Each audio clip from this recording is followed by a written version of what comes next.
Battle of the Bulge enters its 7th bloody day.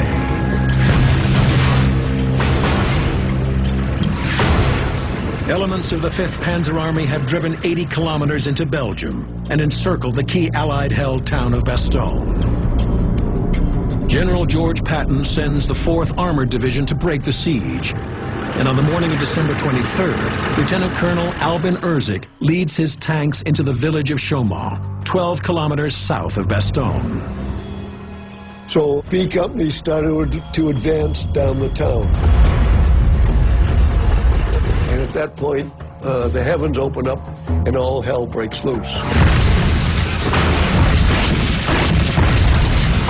You just cannot describe the chaos that's there.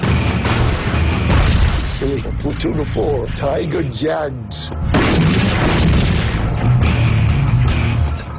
The Jag Tiger is a self-propelled tank killer, a 71-ton armored beast with a 128mm cannon that can tear open a Sherman more than 3.5 kilometers away.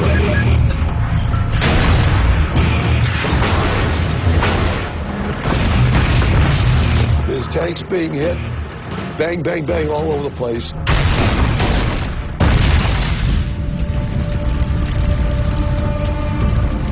B Company is downtown, and you can't turn in town, so we're very vulnerable. So I told my driver to start backing up. Now he's backing up blind. He needs some help from me. So as we moved back out, I had the turret turned. So I could see the road, and I'm directing the driver. So that means the back of the turret is toward the enemy, which makes it very, very vulnerable. And I began to breathe a little easier when it seemed like we were out of range. And suddenly, I heard this loud, screeching, horrible sound just for an instant.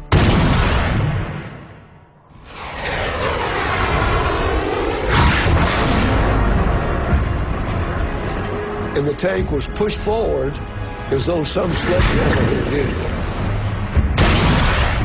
128, which should have breezed through the turret like a butter knife through butter, but it must have hit me straight off.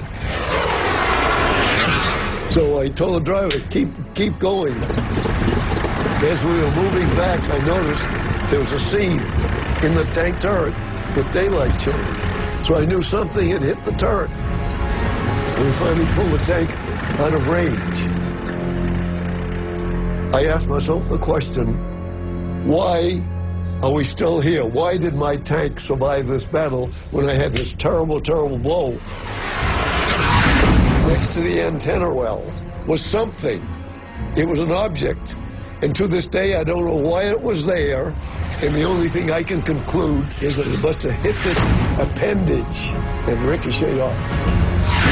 It was an absolute miracle that I survived that battle and I'm still here.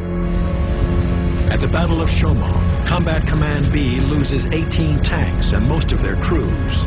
The Germans and their deadly Jag Tigers have stalled Colonel Erzik's drive to Bastogne.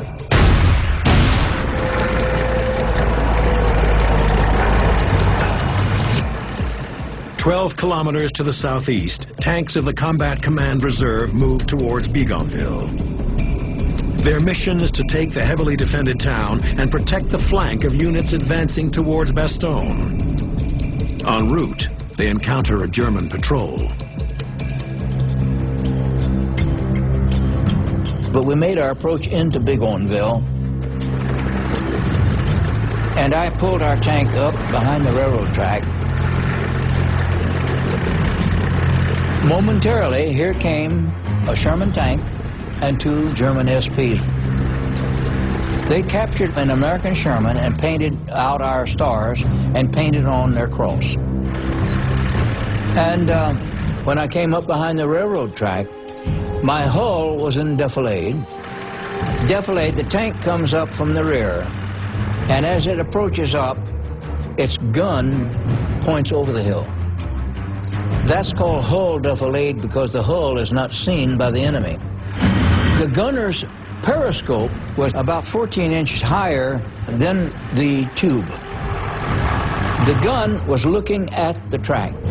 The sight was above the track. So when he fired, he hit the first rail. And I said, push up a little bit. And he pushed up a little bit more, fired again, hit the second rail. I said, push up further. Yeah, roger. So I pushed it up enough that I got beyond the track, and we got a shell into the Sherman tank. And I also added another shell to each of these SPs. With the German patrol outside Bougainville eliminated, Captain Leach leads his B company into the center of the town. So our approach in every village, we would recon by fire with the bow gun shooting one direction and the coax machine gun shooting another on the side of the roads. So we were an avalanche of fire, movement, fire and movement.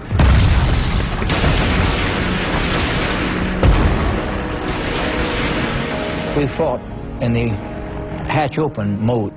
So you could see the target, you know, quickly. With the periscope, you're limited. You're blind except for where you're looking. And with your eyes like this, you can move your head back and forth and see targets.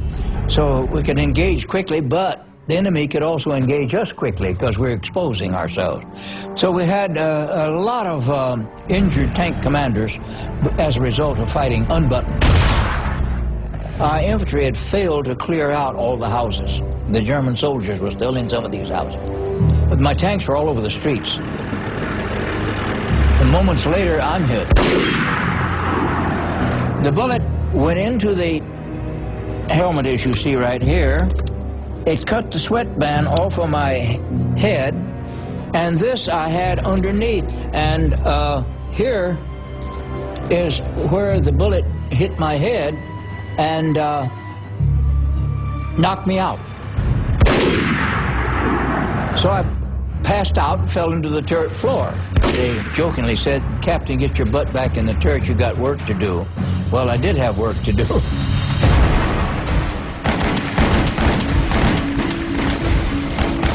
In 16 hours, the CCR takes Bougainville.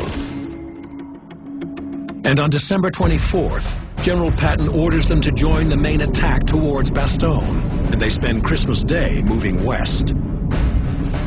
Finally, on December 26th, the tanks of the Combat Command Reserve are poised to launch one of the most daring armored charges in the history of tank warfare.